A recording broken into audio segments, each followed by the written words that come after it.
Welcome to the Brickie Experience today, everyone.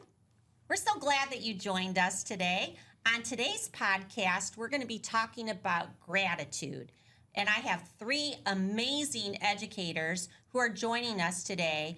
And each one of them have exhibited gratitude in a way that I want to have you understand what gratitude is and how you can express it to other people and the impact that it has on other people. So let's meet our guests today. Thank you for joining us on the Brickie Experience. I have Mrs. Newell. She is the principal at Hobart High School. She's a co-principal. I have Mr. Whiteman. Good morning. And he is the Director of Student Services. And I have Mrs. Osika, who's an interventionist at Veterans Elementary. So we want to learn from you about gratitude because in my professional life, my personal life, I can attest to that these are three individuals that demonstrate gratitude regularly, and I think their story will show you how you can have gratitude and how it impacts your own life and how it impacts other people. So let's get started. Let's talk about how would you describe gratitude in your own words? Let's start with you, Mrs. Newell. When I think of gratitude, I think of appreciation for things that you have in your life and finding things to bring you joy, to be happy, and just acknowledging and appreciating those things. Sure. How about you, Mr. Whiteman? Well, I think gratitude is an attitude. It rhymes, so it's Love easy that. to remember. And the opposite of gratitude is complaining, being in a state of negativity and so forth. And, just think of the people around you, the people that you know, those that practice this all the time. It's almost enviable. Like, I want to be like that person that's so thankful all the time and gracious. And very few of us would look up to someone that's negative all the time, So I think it's an attitude. I think it's something that you can be and you can work on. Yeah. Right. And you have to work at it. Absolutely. Right? Yeah. How about you, Mrs. Osika? I would say if it's an overall feeling of thankfulness and gratefulness for what you have and where you are in life, and not comparing yourself to other people, but what do I have right now in the present? Right. So that is really great advice. All three of you, thank you for the great definitions that you gave for it. So I'm going to swing the gate the other way, and let's talk about the role it has in your own life and its importance, because you all do it very well. So how important is it to you and what role does it play? Let's start with you, Mr. Whiteman. Well, like I was saying, it's because it's something that's a choice that you have to work on and you have to improve upon each and every single day. You're not going to be successful at it all the time. I don't know anyone that's perfect at it. But in terms of what is it going to do for me in my day-to-day life to make my life better? It affects you physically. It improves your mood. It causes you to appreciate the things around you that you might have been taking for granted. And again, I just noticed that when I'm in this state, this attitude of gratitude, that I just feel better, Sometimes I think of have you ever had something almost bad happen to you? Like you almost might have gotten in an accident or something bad happened, and that feeling of relief that you have, what are you feeling? You're thankful. You're so thankful that it didn't happen, And if we can capture that feeling all the time, even when bad things go wrong, it's going to improve your day to day. That's great advice. How about you, Mrs. Osika? I would say it's daily a choice. It's a choice that you make every day, and it's also a habit. So, for example, as soon as I get to school, I have a gratitude journal on my desk, and it's very quick, 5 minutes or less. And I just think, what are 3 things that I'm looking forward to today? What are 3 things I'm grateful for today? And sometimes it can be just very small. Just very small. Or be very big. It's different. Sometimes it's, I'm so grateful today because I saw the most beautiful sunrise when I got up early to work out. Or, noticing the little things. Yeah, little things. Or, I love that last night when I, ate dinner, we shared something as a family together that it was a special moment. So little things and big things, just paying attention to. I love how you used the word habit. I'm going to tell you, Mrs. Osika, I have given her the 5-minute journal. She's probably on her 6th, 7th journal. I don't know. She fills them up and asks if she can have another one. And so that habit has stuck with you, and you display it every day. That's why I invited her to be a guest. How about you, Mrs. Newell? Well, I think Mrs. Osika hit it on the head that it's a habit and it's a choice. And I think about my grandma when I think about gratitude. And my grandma had a hard life. My mom's dad died when she was 12, and my grandma lost a baby. But she was the most grateful human being that you would ever meet on the face of the earth. And she lived until she was almost 99. And I think it's Wow. because she chose gratitude every day. And if I dropped off cookies, if I visited, if I sent her pictures of my children, I got a thank you note. And my kids got to experience that for quite a few years, in a great grandmother. And I think that just brought joy to her life, being grateful for what she did have. She didn't focus on what she didn't have. She focused on what she did. I know all of us can kind of relate to the fact that our parents will say things, or our grandparents will say, well, I didn't have that when I was growing up, or et cetera. And we all kind of laugh about it. But the truth is that our parents and grandparents had very difficult lives, and we just have such modern conveniences, and they're so grateful for everything. And you want to experience what they experience because they're grateful all the time for the smallest things in life because their lives were so hard. And it was sincere. For and sure. it was appreciative for everything. I think that that's just such a beautiful reflection on the generations before us, right? And how they appreciate things, and we all can step back and just appreciate things more and show gratitude. Let's go into some examples of when you saw gratitude in action at school, perhaps, in your home, or out in the community. What are some examples of when you saw it in action and it just made you have a warm feeling in your heart, or you saw it in other people? Let's start with you, Mrs. Osika. Well, one thing that comes to mind is a really special thing that happened. My aunt and uncle were out for a walk years ago. This was several years ago, with their dog around Lake George, and they stopped my aunt and uncle and said, can I be thinking about you and praying for you today? And they said, well, we haven't really shared it yet, but my brother-in-law just got diagnosed with cancer, and it seems to be terminal. And they said, well, we just want you to know we're thinking about your family, and here's $50. And they handed them a $50 bill. And these were just young kids. And it wasn't about the money, but it was about the gesture of them just stopping someone and saying, how can we be thinking about you? And through that little experience, we actually had some connections where we met different people, and just different people arrived just kind of when they were supposed to. And it just helped our family along during a difficult time.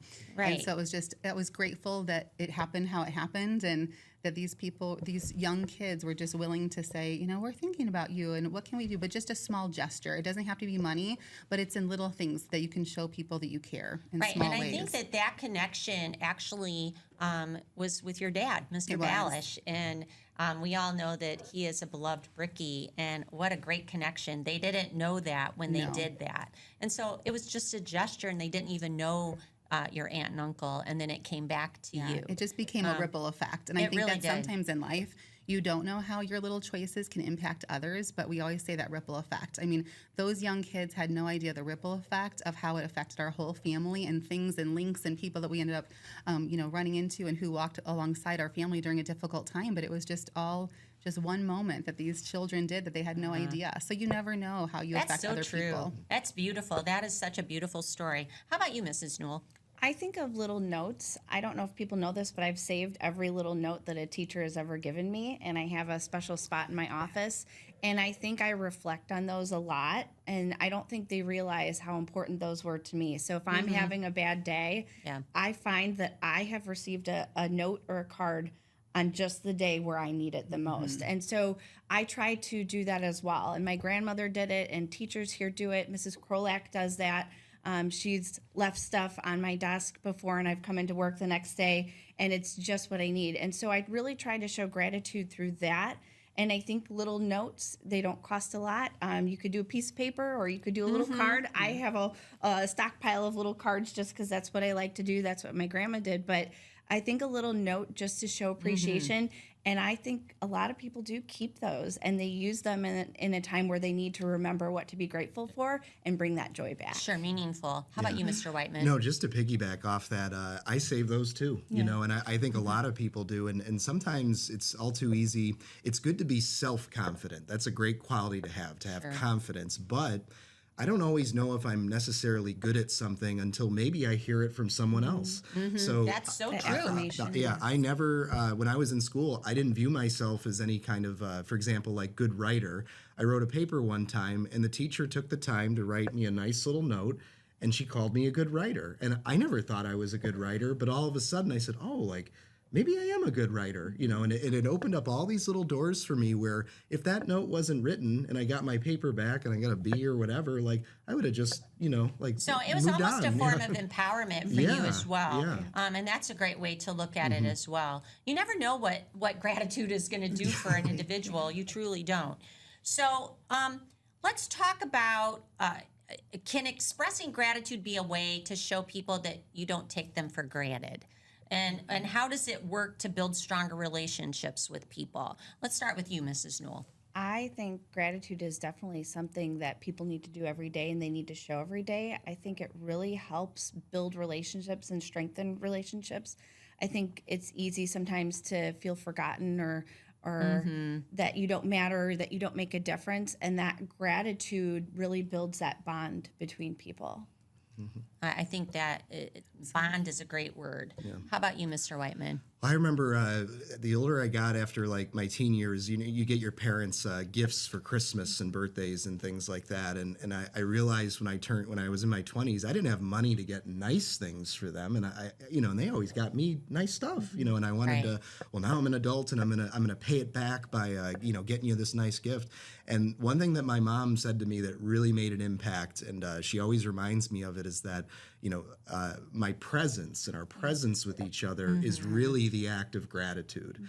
There's too many families or people that might be in your life where if we take them for granted and we don't take the time to, one, just be in the same room physically, Right. but then also be present mentally, like putting the phone down, focusing on that person, listening to them, reciprocating conversation.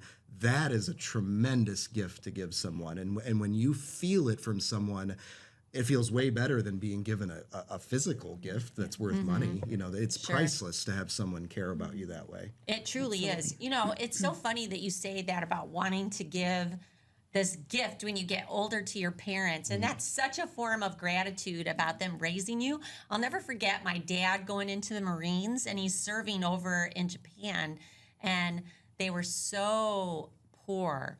And he sent my grandmother from Japan this beautiful set of china from Japan just because he wanted to tell her how much she meant to him and show gratitude. It was priceless.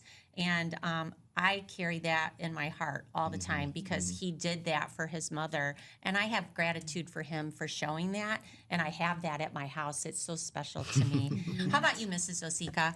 I always think about my mom. She's a very kind person and just always thinking about other people before herself. And she has a calendar every year that she changes and handwrites everybody's birthdays and anniversaries and babies. And, she'll send little notes to people all the time. And like you said about your grandmother, it's in her handwriting. And my mom does have very distinct, very loopy handwriting. And so I love to get cards from her, and I love to write notes to her as well, just to show her how much I care. But I think that tradition, I guess you could say, of her just doing that and modeling that for me has carried over into my life because I know how much it means to me. And especially with all the electronics we have nowadays, people are, even a quick text could tell somebody that you care about them and be gratitude.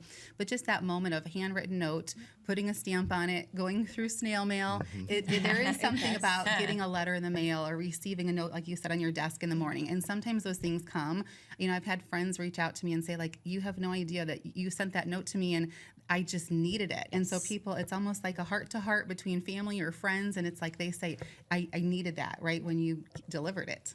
So I think those are beautiful examples. What differences do you notice in people who practice gratitude? What do you notice about them? Let's start with you, Mr. Whiteman. Well, like we've all been saying today, it does seem like they're just happier. And I think some people can even be suspicious of it sometimes. Like, how can you always be so thankful? I'm such a complainer and everything is always roses with you. But no, and I think, Mrs. Osika had mentioned it before, because it's a choice. Anything that you have to choose to do that benefits you is usually hard and usually takes hard work. So I would say that your day to day, when you're having to make all these choices to either show gratitude or, like I was saying before, kind of be a complainer, it takes hard work. And because of that, it's very noticeable when people are good at it, because anything that's difficult to do, you're not going to find too many people that are amazing at it. And that should be comfort for all of us, because if we don't succeed at gratitude every day, and there are times where we just, are negative and we don't succeed at it, that's okay, because it is difficult. And tomorrow's a new day. The sun's going to come up and you get to try again. And that's where that word grace comes in. Yeah. And I think that's so hard sometimes. I need it every day. I feel like I'm better at like giving other people grace if they make mistakes, but I'm harder on myself. And so sometimes I think a lot of reminding times myself students too. are like that too. We're our own You're worst really critic. hard on yourself. Self-grace. Yeah. That's where gratitude can really pick it up for people. And thank you for sharing that part of it, Mrs. Osika. What do you think about that? What do you think about people that you notice practice it regularly? I think they're just happier in general. I think if it's hard to be negative and feel bad if you're expressing gratitude and you're recognizing all the good that you do have. I do think that another thing in life is when you see a person that practices gratitude regularly and they're not doing it that day, you as a friend notice that. Yeah. You might approach them. Yes. Are you okay? And exactly. Yeah. And so, so this is where you can reciprocate, right? So, like, your friends can do that. That may be the day that they need that card. Exactly. All right. So, do you think that this goes into that next question? Do you think it's important to express gratitude even when things aren't going well? What do you do when things aren't going well? How about you, Mrs. Osika? I just think back to a time where I think that joy can be mingled in times of grief and times of sadness and times where you're not feeling where everything is all rainbows and sunshine. And I think, sometimes people kind of think like, oh, you're just all about glitter and rainbows. But it's not. It's not putting on a fake smile on. It's truly thinking about what you have, counting your blessings, and looking for joy in every day, looking for moments that bring you happiness and bring you joy. Because I think joy can be mingled in and gratefulness can be mingled in even hard times. I think of a story that changed my life years ago where one of my very dear friends lost her husband, and she was very young. They had only been married for a few years, and she lost her husband. And I just remember his brother getting up at the funeral and saying, my brother always said, I love you, when he hung up the phone. And so I've made that kind of something where my friends and family, when we hang up, they always know I'm going to say I love you. And sometimes they'll beat me to it and say, I love you. But just taking the time to either with your words or with notes, tell people how much they mean to you. There you go. How about you, Mrs. Newell? I think I don't have to do something, I get to do something. There's all kinds of people that may not have the physical abilities that you have, the means to do things. And so I think when people are struggling, you think about the things that you get to do. Right. That's great advice, everyone. I love that. That, I think, has made a big difference when I think about that. And I think we learned about that in a retreat one summer. We did, an administrative retreat. But it stuck with me. I don't have to do this. I get to do this. I get to work with kids every day. I get to do X, Y, and Z. So I think if you just reframe your thinking a little bit, that helps bring that. And that's a daily thing. And like Mrs. Osika said, you make it a habit. You make it a habit, and that becomes who you are. I do love that. And we talk about that regularly as administrators and teachers, that we get to work here. We get to work with you. What do you get to do? And it's a blessing, and you're thankful for it. How about you, Mr. Whiteman? Well, this will be the social studies teacher coming out in me, specifically econ, because with cost-benefit analysis, what are the costs and what are the benefits? If something bad happens to you, that's a cost. It's costing you something. And then when you are asking yourself, well, should I be real negative about it, allow myself to get depressed about it, choose not to be gracious or show gratitude about it, you're adding costs. You're still not getting any benefits. When you choose gratitude, you're still going to have the bad thing that happened and some of the consequences to that, but you're going to add benefits to get through it. You're gonna put yourself in a much better position to more quickly, more efficiently, and with love and support from your friends and family around you, get back to that better place. So it costs too much to be negative. And It not really be does. thankful. It can take a toll on you physically physically and Yeah. mentally. But you become stronger when you work through these things. And a lot of the times, it's definitely, you have to do it with the help of other people. Then you have gratitude for them. They have gratitude for you. And it's such a beautiful thing in life. So let's talk about just simple things that you can do beyond thank you. So what would you say, Mrs. Newell? Simple things to show gratitude beyond thank you. But I want you to do thank you, everyone. Yeah, thank you is the easiest. I think notes of appreciation. Definitely I notes. think that's a big one. That's something that I always do. And time. If somebody needs you, your time is the most It is. important It's thing. so valuable. How about you, Mr. Whiteman? I want to repeat that one right there. It's the time and being present with the person and really listening, reciprocating, things like that. So I'll say that's also my number one. But number two, helping others. When you're able to take something off of someone's plate, that's a wonderful thing and can go beyond. For sure. It's one thing to compliment someone. It's another thing to make their life better by helping them. Even if it's simple as an errand, as simple as in our office, there's lots of phone calls. And if I've got time to make some calls and the other person doesn't, I can take some things off their plate.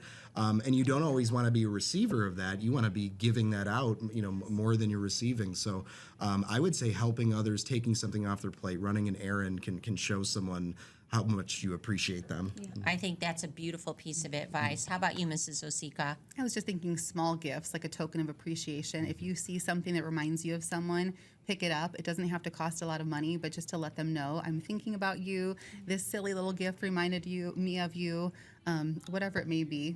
I think that's And important. those don't often cost money. They really don't. The best gift I ever got from a student was, we all remember Jake Fisher, who designed Brickie Bob. Yeah. He drew me as a Simpsons character. I still have it at home. It's wonderful. That's like my most precious gift. Yes. It's wonderful. And why? Because he knows me a little bit. He knows that I like The Simpsons. He personalized something for me, and that's just so meaningful. I love that. And I have a student who did that for me too at Veterans. Made you a She's- Simpsons character? Not that, but she drew me like beautiful artwork. And I didn't even have this student. I just really met her because I was in another teacher's classroom at the time, helping to proctor a test. And at the end of the test, she couldn't get on her Chromebook. And so she drew a picture. And I just happened to mention, like, you're a really gifted artist. And then she drew me several art pieces and I have them framed. And then we had this little bond between us after that. So, I mean, little things. It opens up the doors for relationships. It truly does. So if our students, our Brickies out there, start making gratitude a regular habit, which is what we've been talking about, what positive changes might they notice in themselves, their friendships, and their relationships with others? What do you think, Mrs. Newell? I think it'll strengthen the bonds they have with other people. Their relationships will be better, and I think overall they'll just be happier. Happier, for sure. How about you, Mr. Whiteman? Well, my quick example is, imagine those times when something bad almost happens to you, and that when it doesn't, that feeling of relief and thankfulness that it didn't. That can be the same feeling even when bad things do happen to you. And again, it's because it's a choice. It's because, it's something that we can choose to do. Thankfully, when bad things do happen, we don't have to fall into that bad place. So, take that feeling of when something bad almost happened to you and it didn't, how wonderful you feel and how thankful you were, and all of other life's problems probably melted away from you because you were so thankful in that moment. You can capture that moment and still be thankful even when bad things do happen. That's true. Very true. How about you, Mrs. Osika? I think that just thinking about gratefulness and gratitude and how can I do something today to make somebody else's life more special, to add something to someone else's life. And I think it takes your eyes off of yourself and, thinking about maybe what I don't have, I don't have this that my friend has, taking your eyes off of yourself and what you don't have, but what can I do today to make someone else's life a little bit better, make them smile. And I think that just changes your whole mindset and you want to keep doing that. Really. And I do think, as we're all, facing the future and we start thinking about, because we can all be just a tad selfish. And so when we're trying to express to others how important they are to us or have an impact in their life, nothing does a better job than showing appreciation or gratitude. And so I think your stories have been fantastic. The last piece of advice I would ask you to talk to the Brickies about is when you're showing gratitude and being present. And so how do you show presence as a form of gratitude? Let's start with you, Mrs. Newell.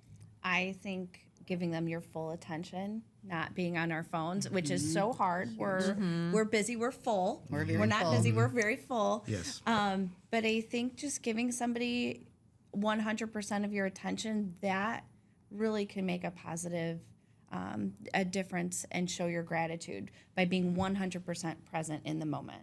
Right. And so I think that this would be one of those things that all of us are guilty Yeah. of Guilty. when we talk about our cell phones. And you go out to eat with someone or you're at an event with them and you're constantly looking at your phone. And are you being present with them? Are you showing them that they matter to you and that they're a blessing? Because you can get carried away with being on your device. Yeah. And so you really are not giving them time and presence if you're doing that. And so that heart has to extend beyond your device. What would you say, Mr. To Whitehead? go right into that, don't look for it on your phone.